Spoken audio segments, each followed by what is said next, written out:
Chapter 1899, If 10,000 people do not die, one will. It was night. Jeang Yi opened his eyes, and what he saw was still the same white world. A vast, boundless ocean formed by white light balls. Some light balls were very small, like a speck of dust. Some were very large, like the sun floating in the sky, surrounded by many smaller light balls. This seems to be the embryonic form of the universe, or the original form that the universe imitates. Sigh. Jeang Yi took a deep breath. He probably did this because at the moment he could not see his own body at all, and he seemed to have become part of these light balls. He had been able to enter the world of the ether since he did not know when. Ling had not explained this to him when they were in the Tianyu Palace because of the limited time. However, as his supernatural powers became stronger and his spirituality grew, he was able to enter the world of the ether more and more often.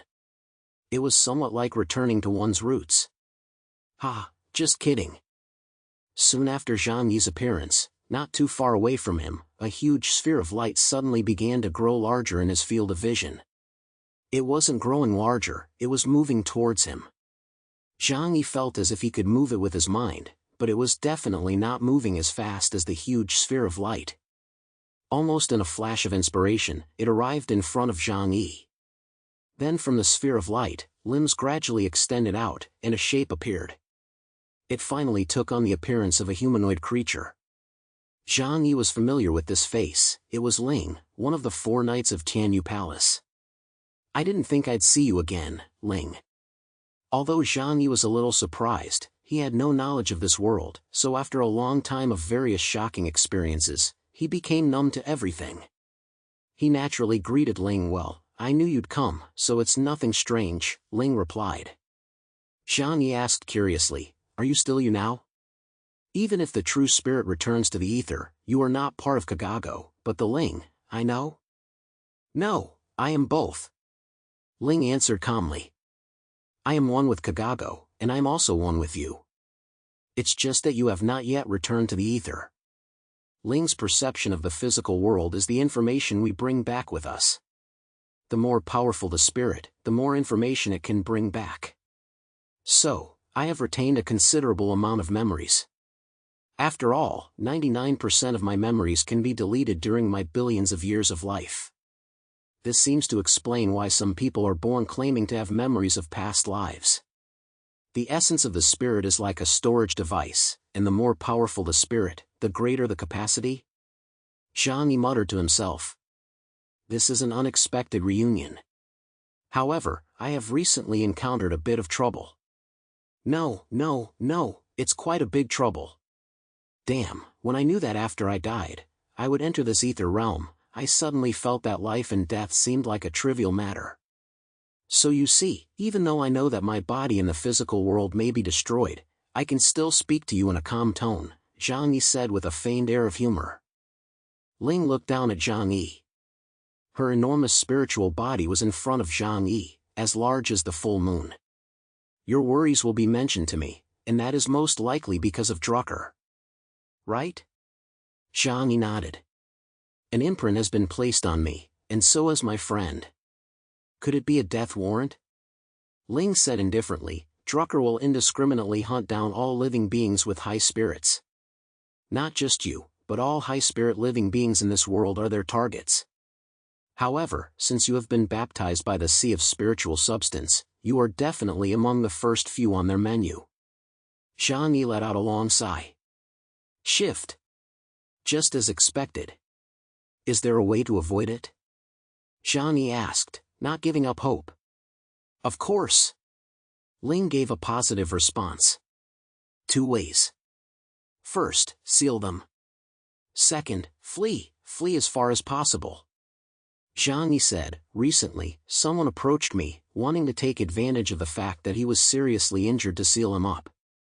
In this way, the day of the world's destruction can be delayed.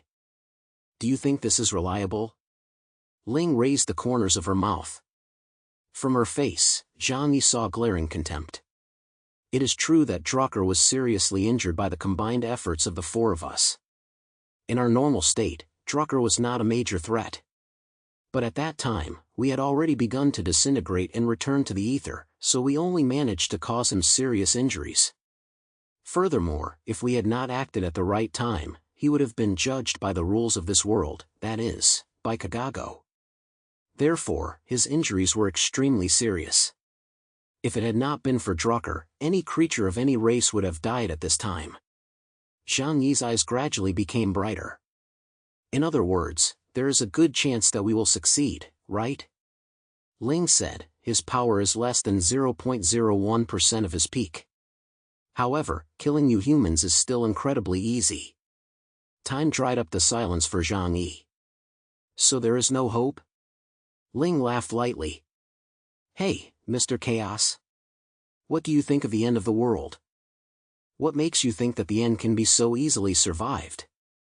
Do you know that in the 5 generations before you, even the most crude first creations were much more powerful than you at the end of the world?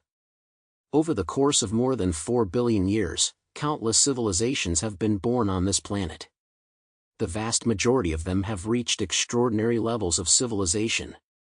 But in the end, only a very small number of them survive the catastrophe. Even today, they have to hide like rats in the dark. If the end of the world could be avoided so easily, it wouldn't be called the end of the world. Jeang Yi fell silent once again. Sometimes, the more you know, the more desperate you feel. In the outside world, the vast majority of humans believe that they have withstood the cold and are going to rebuild human civilization during the Ice Age. But how many people know that the real disaster in this world, an even more terrifying disaster, has yet to truly arrive? Is there really no other way for me than to wait for death? Jeang Yi looked at Ling and said, Ling, help me. After all, I was also chosen by you to be the successor. If I die so easily, it will be a disgrace to your face, or to the entire Yihen tribe. Ling tilted her head. Oh? You seem to have a point. Indeed, with your current power, you are indeed too weak to fight Drucker. And in every era, Drucker has become stronger through constant devouring. After all, that is theoretically a chance to surpass the Creator. Well, you do need some help. Otherwise, you will definitely die. Ling said this matter with a smile. However, she had already seen through life and death, so she didn't care much. But it was interesting, wasn't it? To personally cultivate an interesting 6th-generation creature, to raise it like a game and watch it fight against its originally fateful destiny. This was truly an unexpected joy. Then, I will give you some guidance. Ling's finger pointed at Jeang Yi, high above, as if a god was pointing at a mortal. Although we Yihen tribe have all returned to the ether, we still built a defense mechanism to protect Tianyu Palace. It's the humanoid shell you see. That is the pinnacle of Yihen tribe technology. My shell was like a wedge driven into Drucker's body before returning to the ether. If you can remove it, it will be of great help to you in the future. Jeang Yi's eyes lit up. Is it like a suit of armor? Ling said, no, it's not something that simple. You can think of it as my physical world self. If you can awaken it, it has more comprehensive memories than I do. All it lacks is the spirit that is the essence of a sapient being. Imagine if you were to build a robot right now that had the same appearance as you and had all your memories implanted. Then, would it be you? Jeang Yi suddenly understood everything. I understand what you mean. In that case, I will do my best to get it. Ling said with a smile, you have to work hard. Because that should be your only chance. If you miss it, there will be no way for you to fight against Drucker. Because on your own, you are still too weak. Jeang Yi slowly woke up from his sleep. He had had this dream countless times and had become accustomed to communicating with the ether. This conversation with Ling was very rewarding for him. He saw hope, the hope of surviving the apocalypse with everyone around him. As soon as it got light, he immediately called everyone in the shelter. Including Deng Shintong, who had already been stationed in Tianhai City. He was on the wasteland of Chernobyl when the spiritual ocean of the Yihen tribe erupted. On that day, all living creatures around the world received a baptism, albeit to varying degrees. The first echelon, Jeang Yi and Yang Xinxin, who were in the center of the flood, were naturally the biggest beneficiaries. The second echelon were all the people on the Chernobyl wasteland that day. Although they could not see any changes in their bodies in a short period of time, slowly, the faster rate of improvement in their supernatural powers and their gradual strengthening became apparent. Deng Shentong's strength also reached the level of an ability index of 17,000 points. Jeang Yi had considered cultivating him. After all, he had used a very special method to break through Epsilon, thanks to the power of Amber. If he could one day give him a copy of the Spirit of Sacrifice, he believed it would be able to bring about a qualitative change in his abilities. But that was all for the future. After everyone had gathered, Jeang Yi said, "We are going to North Feizhou. This time, the Holy See of the Eastern Orthodox Church has invited us to go and carry out the task of sealing the demon king Mammon. After the Drucker Titan is revived, it will surely destroy the entire world. Especially for us on the surface of the world, we are nothing more than sitting ducks. Therefore, it is necessary to seal him to delay the end of the world." Deng Shentong laughed and said, "Commander Zhang, Supreme, you just make the decisions on these kinds of things. Nowadays, we look up to you." Deng Shentong began to jokingly call Jeang Yi Commander Zhang because in his opinion, Tianhai City now had regional-level armed forces. Jeang Yi said, "I'm informing you so that you can prepare early. This time we're going to a foreign land. We don't know much about the Keiji Kingdom, and we don't know how difficult the task will be. So as per usual, I'll give it my all. However, since this isn't a war mission, I'll only bring a small group of elites with me. The others will stay behind and continue to build Tianhai City." A third layer of defense was created with the Tianhai Fortress at its center. The tens of thousands of low-level mutants and workers with extraordinary skills living inside the third defensive ring are Tianhai City's workforce. Tianhai City does not support idle people. Although there are only a few tens of thousands of people here, they are the cream of the crop from the surrounding metropolitan areas. Jeang Yi explained his plan.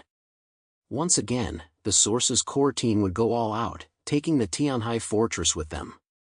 The remaining people would be in the hands of Bai Li Changqing and Ma Wenjing, who would be tasked with continuing the construction of the city.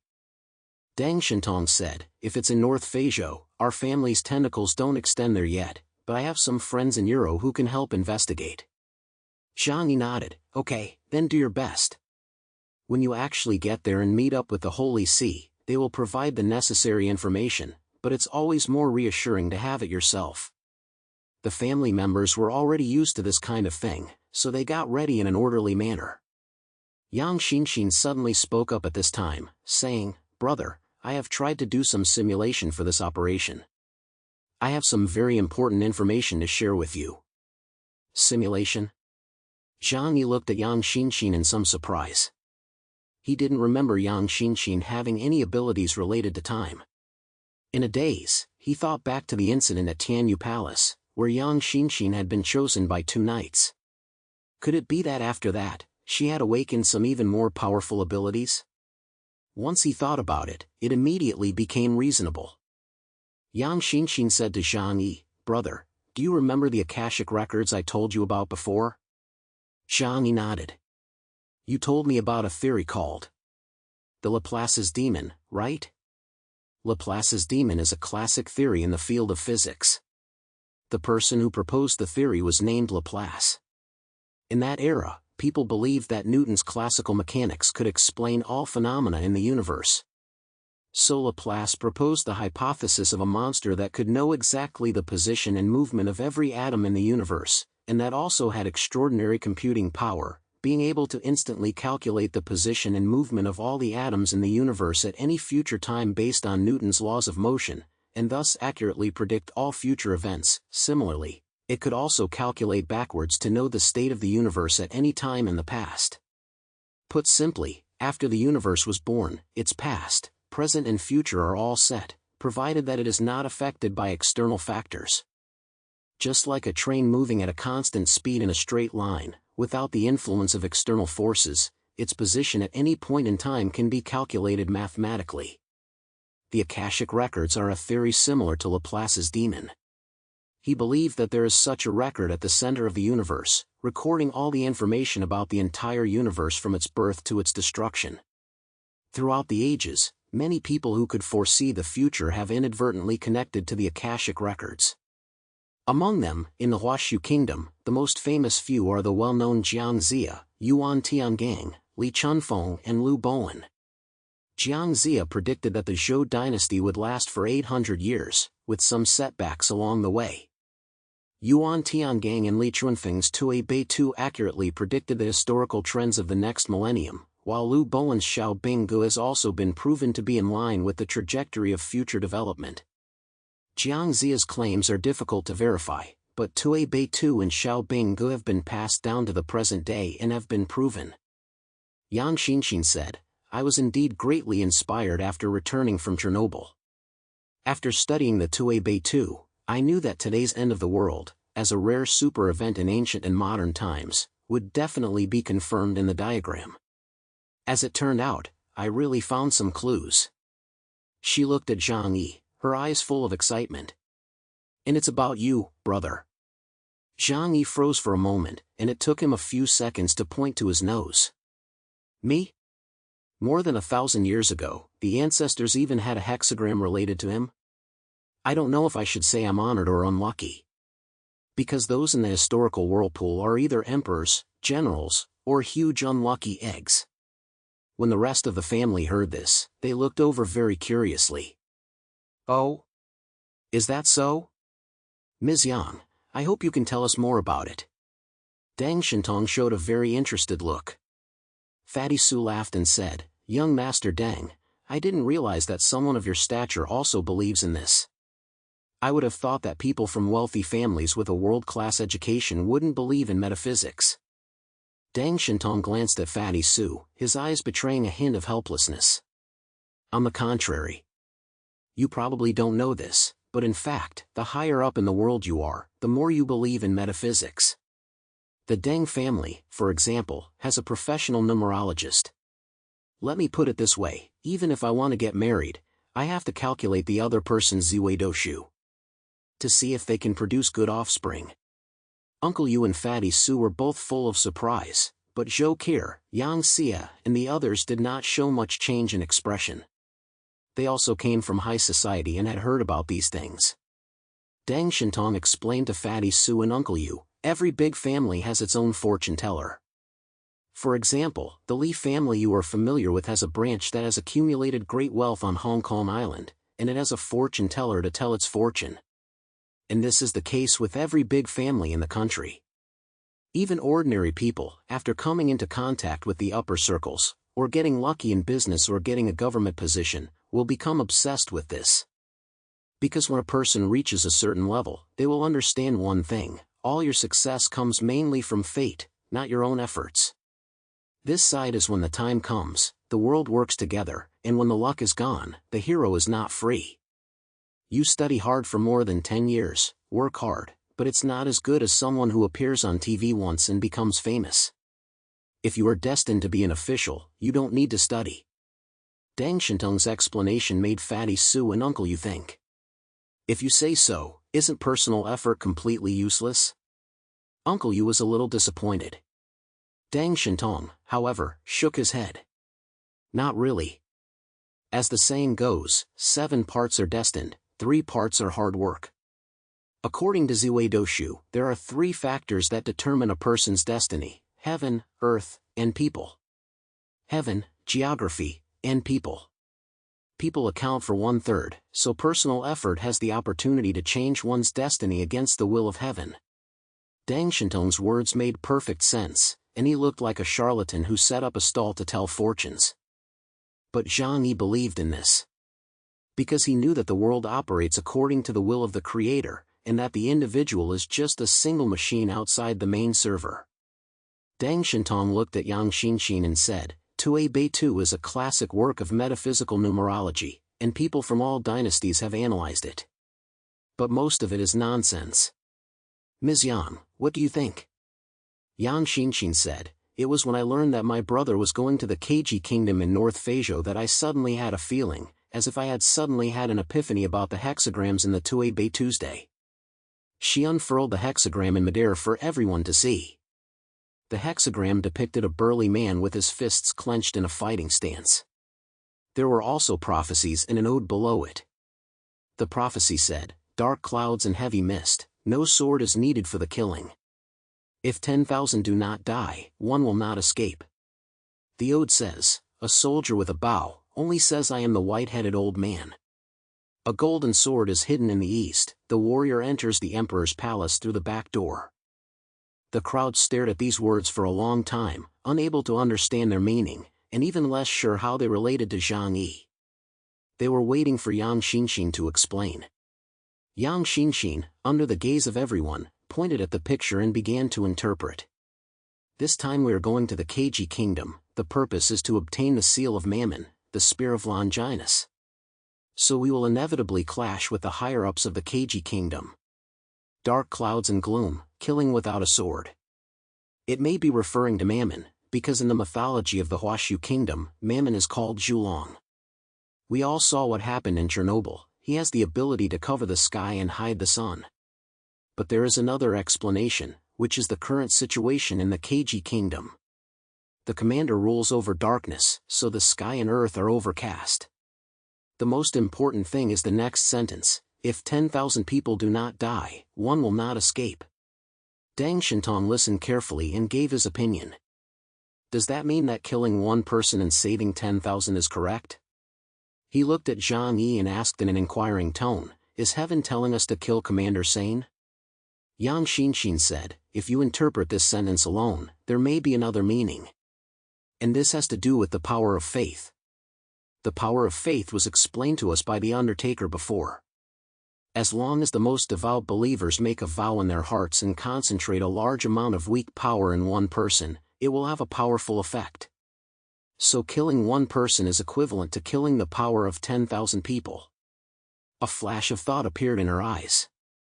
Perhaps this represents the future state of affairs. Wars between races are decided by the top mutants, who concentrate all the resources of the race. The defeat of the top mutant means the extinction of the entire race. If 10,000 people do not die, one will. In fact, if one person dies, it will be difficult for 10,000 people to get a happy ending.